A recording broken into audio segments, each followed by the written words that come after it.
Welcome everyone. Welcome to Bajaj Life Insurance life goals hero stock. आज हमारे साथ जुड़े हैं मिस्टर अग्रिम गुप्ता, जो कि पिछले 21 साल से फाइनेंशियल इंडस्ट्रीज में काम कर रहे हैं और लास्ट 8 ईयर्स से लाइफ इंश्योरेंस डोमेन में कर रहे हैं। तो बिना कोई वक्त ज़ाया करे हुए लेट मी वेलकम मिस्टर अग्रिम Gupta. Thank you sir, thank you for being here. बहुत बहुत धन्यवाद मुझे यहाँ पर बुलाने के लिए। सो अग्रिम जी, आपकी जर्नी जो लाइफ इंश्योरेंस के अंदर रही है वो काफ़ी शानदार रही है, जैसे कि हमने देखा। तो मेरे को यकीन है कि हमारे दर्शक और जानना चाहेंगे इसके बारे में, कैसे रहा और कैसे शुरू किया आपने एंड हाउ यू स्टार्टेड। मैं बिल्कुल शुरू से अपनी बात बताना चाहूँगा। 2004 में उस समय कुछ समय पहले एक CNBC आवाज़ चैनल शुरू हुआ था। मैं अक्सर उसको देखता था तो मुझको लगता था कि ये कुछ अट्रैक्ट कर रहा है मेरे को। और स्टॉक मार्केट का उतार चढ़ाव, गिरावट, तेजी, तो कहीं ना कहीं जब सेंसेक्स 5 या 6 हज़ार हुआ करता था तो मुझे लगता था कि आने वाले टाइम में ये और ग्रो कर सकता है। तभी मेरे कुछ एक दोस्त थे जो मुंबई में थे, उन्होंने मुझे सजेशन दिया कि आप स्टॉक मार्केट में एक फ्रेंचाइजी लेके काम शुरू कर सकते हो। वहाँ से मेरा करियर स्टार्ट हुआ। 2004 के बाद लर्निंग भी मेरी स्टार्ट रही। मैंने ग्रेजुएशन किया, फिर LLB किया, MBA किया, LLM किया, बहुत सारी डिग्रीज़ को साथ ही साथ चार्टर्ड वेल्थ मैनेजर भी किया। तो ये सारी चीज़ें ऐड ऑन करता रहा। मुझे ऐसा लगा कि ये बहुत बड़ा एक यूनिवर्स है जिसके अंदर मेरे पास और भी प्रोडक्ट्स होने चाहिए जिससे मैं फाइनेंशियली लोगों को जल्दी फ्री करने में हेल्प कर पाऊँ। तो हमने म्यूचुअल फंड्स में अपना लोगों का इन्वेस्टमेंट शुरू करवाया। उस समय SIP इतना पॉपुलर नहीं थी, बट हम लोग उस समय से कर रहे हैं। अभी पिछले कुछ सालों में मुझको ऐसा लगा कि फाइनेंशियल फ्रीडम की हम बात करते हैं, लेकिन जो फाइनेंशियल फ्रीडम के अलग-अलग जो 4 पिलर्स की हम बात करते हैं, उसमें एक इंश्योरेंस ऐसा पार्ट है जो बहुत ज़रूरी था, जो हम ऐड नहीं कर पाए। तो लास्ट 8 ईयर्स से, कोविड से पहले हमने उसको भी शुरू किया और बहुत अच्छे से हमने बहुत सारे क्लाइंट्स की लाइफ को प्रोटेक्ट किया, जिसमें लाइफ इंश्योरेंस, हेल्थ इंश्योरेंस और मल्टीपल तरह के जो हम लोग करीब 22 इंश्योरेंसेस में डील करते हैं और हमने लोगों को सेफ्टी दी। आज मेरे बहुत सारे ऐसे क्लाइंट हैं, मैं प्राउडली कह सकता हूँ, जिनको हमने टाइमली क्लेम सेटल करा के दिया, जिसकी वजह से उनकी फैमिली बिखरने से बच गई। तो ऐसे जो जर्नी शुरू हुई वो बढ़ते-बढ़ते यहाँ तक आ गई और आज 21 साल का जो लंबा टाइम था वो नहीं पता लगा, क्योंकि वेल्थ क्रिएशन में हमेशा हम लोग लॉन्ग टर्म की बात करते हैं। तो वो लॉन्ग टर्म हमारे लिए भी था, उसमें सीखना और आज भी लगातार सीखना, अलग-अलग कंट्रीज़ में जाके ट्रेनिंग लेना, कुछ बड़े मेंटर्स, इंडिया के बड़े एडवाइज़र्स के संपर्क में रहना, ये सारी चीज़ों ने मुझको आज यहाँ तक लाया। और अगर ओवरऑल हम बात करें तो आज हम लगभग 325 करोड़ के आसपास का AUM मैनेज करते हैं, मीन्स वेल्थ मैनेज करते हैं। और प्राउडली मैं कह सकता हूँ कि इंडिया के अंदर 25 या 26 स्टेट्स में हमारे क्लाइंट हैं। बहुत सारे NRIs भी हैं जो इंडिया के बाहर, जिनको हम एक छोटे शहर, बरेली टियर 2 या टियर 3 का शहर बोल सकते हैं, वहाँ से बैठ के सर्विसेज दे रहे हैं। तो ये जो सीखने की जर्नी थी ये बहुत इंपॉर्टेंट थी मेरे लिए। ये बहुत अच्छी बात यहाँ मैं ऐड करूँगा, मेरी फैमिली का एक बहुत बड़ा सपोर्ट रहा है इसमें। मेरे फादर, क्योंकि देखिए मैं तो बनिया हूँ, हमारे को बचपन से ही सेविंग सिखाई जाती है और हम लोगों ने सेविंग को बड़ा सीरियसली लिया था। तो मेरे फादर ने मुझे ऐसी-ऐसी चीज़ें बताई थी कि पैसा बचाना क्यों ज़रूरी है। मम्मी ने मुझे इस फील्ड में आगे बढ़ने के लिए हमेशा प्रेरित किया। मेरी वाइफ़ एक मजबूत बैकबोन है मुझे यहाँ तक लाने के लिए। तो कुछ अचीवमेंट्स भी हुए इस बीच में। अगर हम बात करें इस इंश्योरेंस इंडस्ट्री की, तो हम लोगों का एक ग्लोबल अचीवमेंट होता है $1 मिलियन राउंड टेबल। तो MDRT फर्स्ट ईयर से किया, सेकंड ईयर डबल MDRT किया। उसके बाद से लेके अब तक लगभग हर साल COT प्लस MDRT लगातार अचीवमेंट्स में हमारी लिस्ट में है। और इस साल हम लोग कुछ और बड़ा करने वाले हैं, क्योंकि इंश्योरेंस के अंदर बहुत सारे लोग थे जो कोविड के बाद अवेयरनेस आई है, जो हम लोग पहले बताते थे अब लोग कुछ समझते हैं। तो आने वाले टाइम में मुझे लगता है कि लोग भी फाइनेंशियली फ्री हो रहे हैं और अपनी फैमिली को सिक्योर कर पा रहे हैं। सो अग्रिम जी, जैसे आपने बताया कि आपको 21 साल हो गए इस इंडस्ट्री में और पिछले 8 साल से आप इंश्योरेंस में भी जुड़े हुए हैं, तो आपको लगता है कि लोगों का, कस्टमर्स का माइंडसेट कुछ चेंज हुआ है इंश्योरेंस के प्रति? बिल्कुल सर, अभी मैं काफ़ी टाइम से ऐसा नोट कर रहा हूँ कि पहले और अब में माइंडसेट में बड़ा डिफरेंस आया है। चाहे वो कोविड के बाद का अंतर कहिए, चाहे वो अवेयरनेस का कहिए, या गवर्नमेंट की तरफ से नए-नए जो इनिशिएटिव होते हैं, जैसे अभी सबसे पहले लाइफ इंश्योरेंस चल रहा है। इसी तरीके से लोगों में जो डिफरेंस आया है वो मैंने ऐसे नोटिस किया कि एक पुश प्रोडक्ट है। इंश्योरेंस को कोई आसानी से नहीं लेता क्योंकि इसको लीस्ट प्रायोरिटी माना जाता है। इंडिया के अंदर कल्चर ये है कि जब तक हम उनको समझाते नहीं हैं, तब तक उनको लगता है कि ये ज़रूरत नहीं है। तो पहले जब हम 50 लाख और 1 करोड़ का सम एश्योर्ड देते थे उनकी फैमिली को सेव करने के लिए, तो वो बहुत बड़ा अमाउंट मानते थे। बट आज की डेट में मेरे पास एन नंबर ऑफ क्लाइंट्स हैं जिनके पास हम 10 सीआर एंड अबव का इंश्योरेंस देते हैं, क्योंकि उनको इसकी वैल्यू समझ में आई। मैं बात करूं अगर कुछ आंकड़ों की, तो रिसेंटली अभी मैं यूएस में था, तो अमेरिका के अंदर 727 इंश्योरेंस कंपनी और 95% लोग वहाँ इंश्योर्ड है। और एक इंडिया की अगर हम बात करें तो केवल 24 कंपनी और 6% लोग इंश्योर्ड है। तो पेनिट्रेशन इंडिया में काफ़ी कम था। बट अभी पिछले कुछ सालों के अगर आंकड़े देखें तो करीब हम लोग 15% का या 16% का एनुअल प्रीमियम में ग्रोथ देख रहे हैं हर कंपनी में। तो अगर ये पैसा मार्केट में आ रहा है, क्लाइंट्स के पास से आ रहा है, इसका मतलब लोगों में माइंडसेट में अवेयरनेस का फर्क पड़ा है। और सर एक बड़ा डिफरेंस अभी ये आया है, इस सोशल मीडिया की वजह से एक बड़ा अवेयरनेस लोगों में मैंने देखा है और ऐसा मैंने फील किया है। बहुत सारे लोग म्यूचुअल फंड में एक प्रोडक्ट जो एसआईपी रहता है ना, उससे बड़ा इन्फ्लुएंस थे काफ़ी टाइम से, मंथली देना प्रेफर करते हैं। हर कोई ये चाहता है कि मैं अपने इनकम में से हर मंथ थोड़ा थोड़ा अमाउंट आराम से दे पाऊँ। लेकिन ऐसा ऑप्शन इंश्योरेंस में कम ही मिलता था। बजाज लाइफ इंश्योरेंस ने जब से ये सीसो प्रोडक्ट शुरू किया, मंथली पैसा आना लोगों का बहुत आसानी से शुरू हो गया। अब लोगों को समझ में आने लगा कि हम थोड़ा थोड़ा अमाउंट दे के भी अपनी फैमिली को सिक्योर कर सकते हैं। सो अग्रिम जी, जैसे कि आपने सीसो मेंशन किया, तो क्या आप इसके बारे में और हमें बता सकते हैं? सर सीसो को जब मैंने पहली बार सुना, सिस्टमैटिक इन सिस्टमैटिक आउट, ये बड़ा डिवाइन प्रोडक्ट लगा मुझे ऐसा लगा कि इसमें तो हम छोटे छोटे परिवारों को एक बड़ा मौका दे सकते हैं वेल्थ क्रिएट करने का, जहां तक हम नहीं पहुंच पा रहे थे।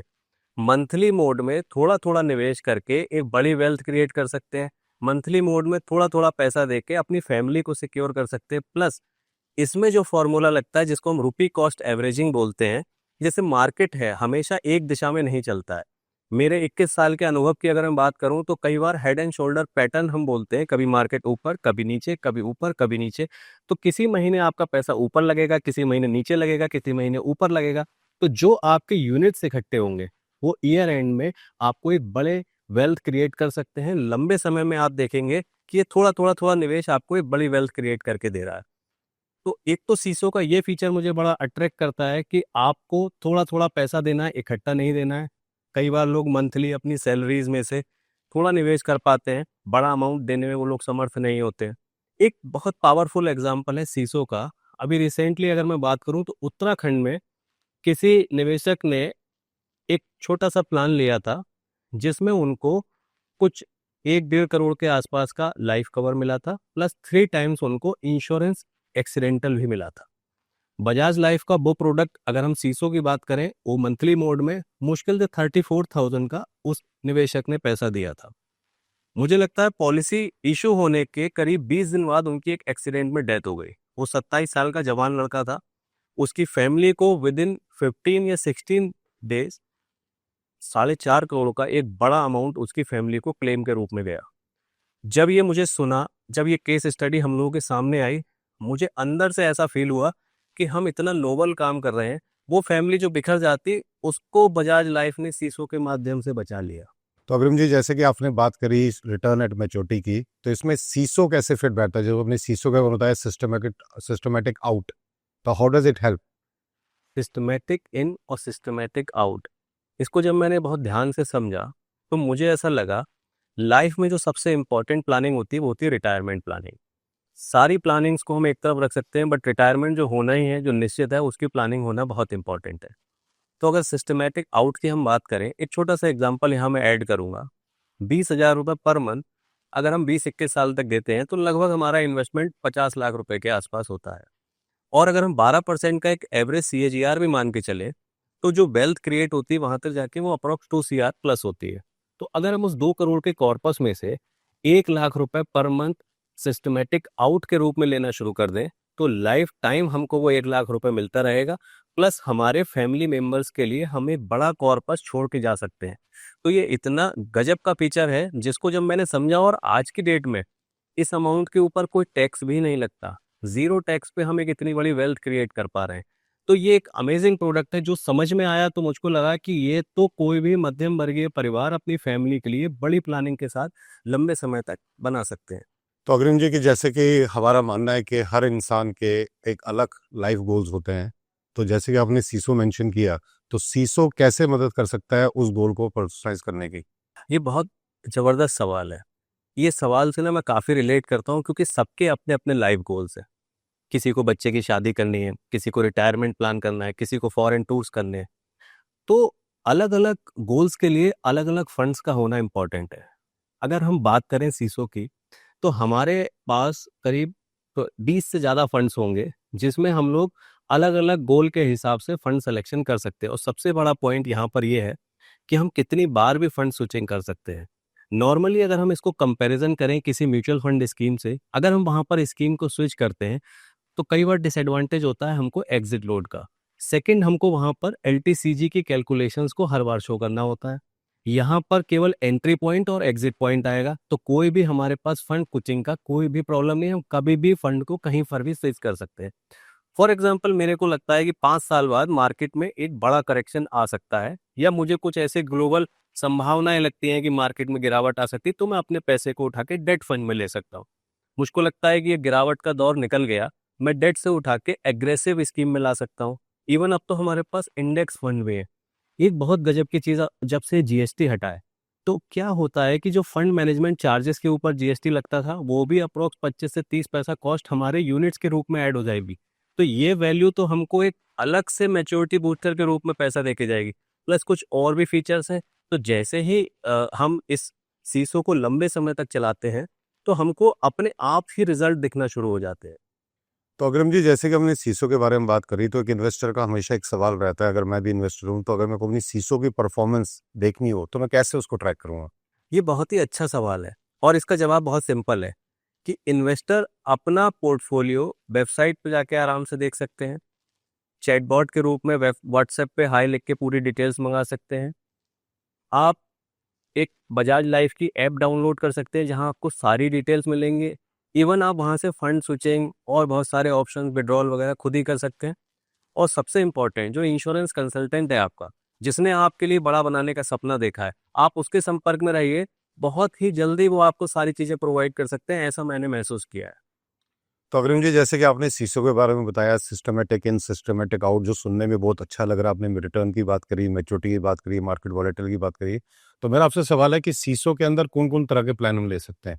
सीसो एक तरीके का मॉडल है जिसके अंतर्गत हम सभी तरह के प्लान्स मोस्टली ले सकते हैं। बजाज लाइफ ने सुविधा दी है जिसमें आप टर्म इंश्योरेंस, किसी भी तरह का market link plan, guaranteed plan, जिसमें हम अपने बच्चों के लिए सपोज प्लानिंग करते हैं तो हमको मालूम है ये खर्चा हमारा निश्चित है, चाहे वो हायर एजुकेशन हो चाहे मैरिज हो, तो उसके लिए बहुत सारे गारंटीड प्लान्स के हुए, तो वो हम सीसो के थ्रू ले सकते हैं।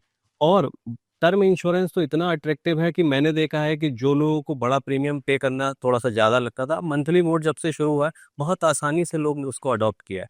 एक बात और ऐड करूंगा, लगभग मैं 5 कॉन्टिनेंट्स घूम चुका हूँ। हर बड़े देश को मैंने देखा है। जापान के अंदर ये कल्चर था मंथली मोड का, आज से 6-7 साल पहले शुरू हुआ था। और वहाँ पे आज की डेट में मेरा एक ऐसा, मैंने कुछ आंकड़े देखे थे, यूजुअली लोग मंथली मोड ही प्रेफर करते हैं। इंडिया में बजाज ने जो क्रांति लाई है बजाज लाइफ इंश्योरेंस के थ्रू, ये सीसो मॉडल में, तो छोटे छोटे निवेशकों ने भी अपनी फैमिली को सिक्योर किया है टर्म इंश्योरेंस को मंथली मोड में लेके। तो अग्रम जी, बहुत सारे इन्वेस्टर्स हैं जो आज तक हमारे साथ जुड़े हुए नहीं है, या जिनको आज पहली बार सीसो का आपने कंसेप्ट बताया है, तो उनके लिए क्या मैसेज देना चाहेंगे आप, जो पहली बार इन्वेस्टमेंट करना चाहते हैं? एक बहुत अच्छा सा मैसेज है कि जब आप किसी डॉक्टर के पास जाते हैं, अपने ट्रीटमेंट की बात करते हैं, तो वो आपका एज प्रोफाइल और रिस्क प्रोफाइल दोनों को देखते हुए आपका लाइन ऑफ ट्रीटमेंट प्लान करते हैं और मरीज ठीक हो जाता है। उसी तरीके से अगर आप वेल्थ क्रिएट करना चाहते हैं, तो किसी अच्छे एक्सपर्ट से, एक अच्छे इंश्योरेंस कंसल्टेंट से मिलिए, जो आपके लिए फाइनेंशियल प्लानिंग, जो अलग अलग फाइनेंशियल प्लानिंग के पिलर्स होते हैं वो डिज़ाइन करेंगे, आपके लिए कस्टमाइज्ड एक टेलर्ड प्रोडक्ट बना के देंगे। और मैं अक्सर एक बात बोलता हूँ, ये मैंने मेंटर से अपने सीखी थी, कि इससे कोई फर्क नहीं पड़ता आप कितना कमाते हैं, फर्क इस बात से पड़ता है आप कितना बचाते हैं। इससे भी कोई फर्क नहीं पड़ता आप कितना बचाते हैं, फर्क इस बात से पड़ता है आप कितना निवेश करते हैं। इससे भी कोई फर्क नहीं पड़ता आप कितना निवेश करते हैं, फर्क इस बात से पड़ता है आप कितनी अच्छी तरह निवेश करते हैं। इससे भी कोई फर्क नहीं पड़ता आप कितनी अच्छी तरह निवेश करते हैं, फर्क इस बात से पड़ता है आप कितने लंबे समय तक निवेश करते हैं। अब एक बात और मैं कहना चाहूंगा कि इन सब बातों से कोई भी फर्क नहीं पड़ने वाला, फर्क पड़ेगा कि आप ये सारे काम करें। तो थैंक यू अग्रम जी, अपने सजेशन सुझाव शेयर करने के लिए, आपका एक्सपीरियंस और जो भी आपने इन्वेस्टमेंट फिलॉसफी बताई, उसके लिए आपका बहुत बहुत धन्यवाद। और मैं यकीन मानता हूं कि जितने भी लोग हमारा पॉडकास्ट देख रहे हैं, तो अग्रिम जी की philosophy in terms of investment, seesaw का कंसेप्ट, ये सारी चीज़ें आपको अपनी इन्वेस्टमेंट को और बेहतर तरीके से आगे ले जाने के लिए काफ़ी मदद करेगी। तो आप सबका बहुत बहुत धन्यवाद। थैंक यू सर यहाँ बुलाने के लिए। और मैं आभारी हूँ बजाज लाइफ इंश्योरेंस का कि आपने ये जो अवेयरनेस पॉडकास्ट शुरू किया है, ये लोगों को बेसिक चीज़ें सिखाएगा और बड़ी वेल्थ करने में छोटे छोटे इन्वेस्टमेंट के साथ मदद करेगा। समझो हो गया।